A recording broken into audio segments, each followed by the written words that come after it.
Yo, yo. It's Tremonte and Friends Boxing. Welcome back. Please like and subscribe to the channel. Please subscribe, tell your friends and family to subscribe, strangers. And we're going to get right into it. Eddie Reynoso, gotta have a talk, my brother. We seen Francisco Rodriguez fresh off of his victory. He popped today for adverse findings. Basically, he's on PEDs. He's on something he's not supposed to have in his system as a boxer. Some type of steroid, something that is illegal to have. And I say Eddie Reynoso, we have to have a talk because he is in the Reynoso camp for the fight. And Eddie Reynoso has had at least 7 or 8 fighters pop for PEDs or some type of steroid that they're not supposed to have in the system. Obviously, we've seen the biggest one being Canelo a few years ago with clenbuterol, which he associated with tainted meat. We're not going to get into that. You had Luis Neri. You had Ryan Garcia, who was in his camp for a bit. You had Oscar Valdez. You had a host of people who just keep popping, and they're from his camp. Now, am I one to blame Eddie Reynoso? No. But I do believe in the adage, where there's smoke, there's fire. Eddie Reynoso's not injecting them with steroids. I'm not saying he has no idea either, because I'm not there. I don't want to assume that far. But I'm also, and nobody in the boxing community is slow to where the point where, like, if I'm training somebody and they get popped one time, I can't work with you no more, because I don't know what you're putting in your body when you're not around me. I don't know what type of nutritionist you have. I don't know everybody else who's involved with you and managing you and your career. I don't really know, what else goes on when I'm not around, because I can't see everything. You get popped, that's my reputation. And if I train somebody else and they get popped, then I have to clear out my stable and start from scratch, because now my name is being put on the line and my name can't be played with, especially in boxing circles where that's your profession. It's where you make your bread and butter. It's unfortunate Francisco Rodriguez popped.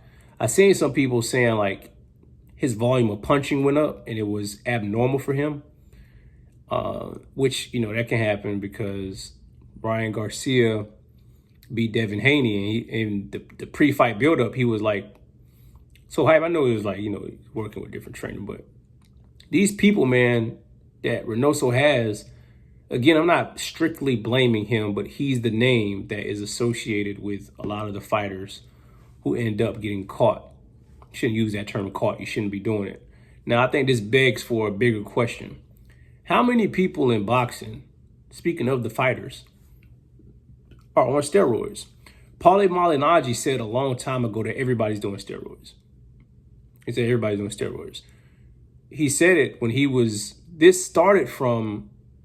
this is one of the starting points of it. It started from him talking about Pacquiao moving from, I think Pacquiao started at 118 or maybe lower than that.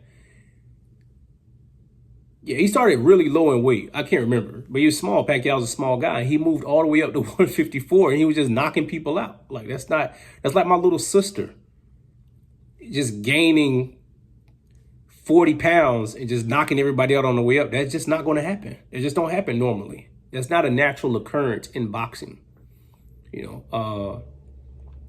And when he first said it, because he obviously, the magic man he knows a lot of people. He's tapped in. He has resources.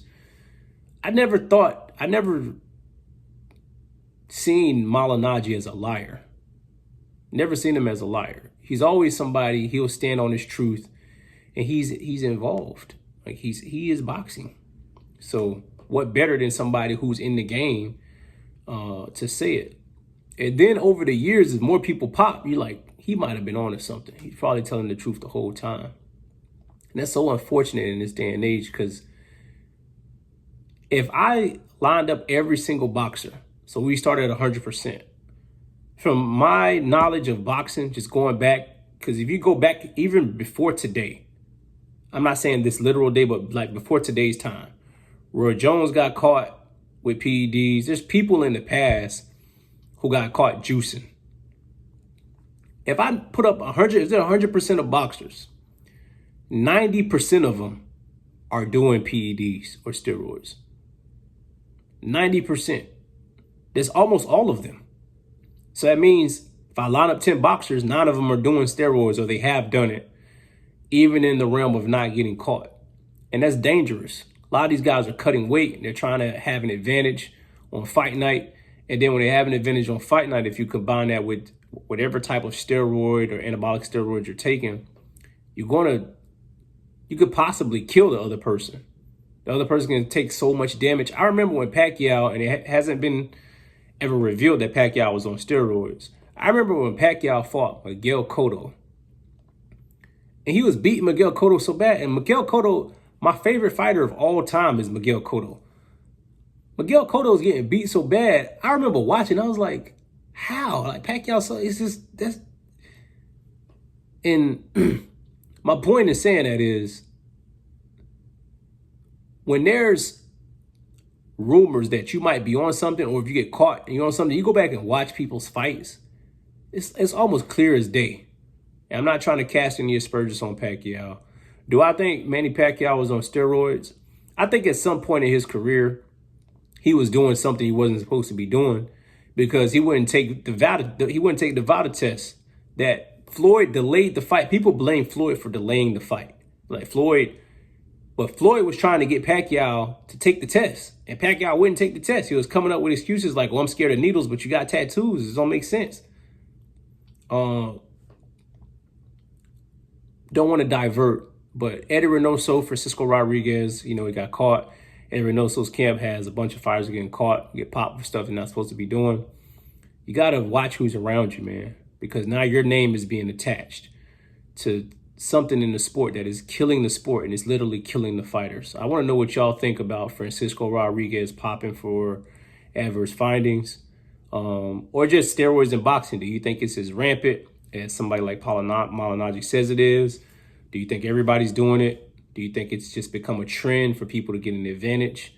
A lot of this stuff can be fixed if people just weighed in on the same day. I'll get into that later, but I wanted to touch on this really quick. Like and subscribe to the channel. Steroids in boxing is a big issue. A lot of these guys are dirty and they find ways around it, but it's killing the sport, and the opposition that they're fighting, it could definitely harm them and cut their career short. Peace and love. I'll get with y'all soon.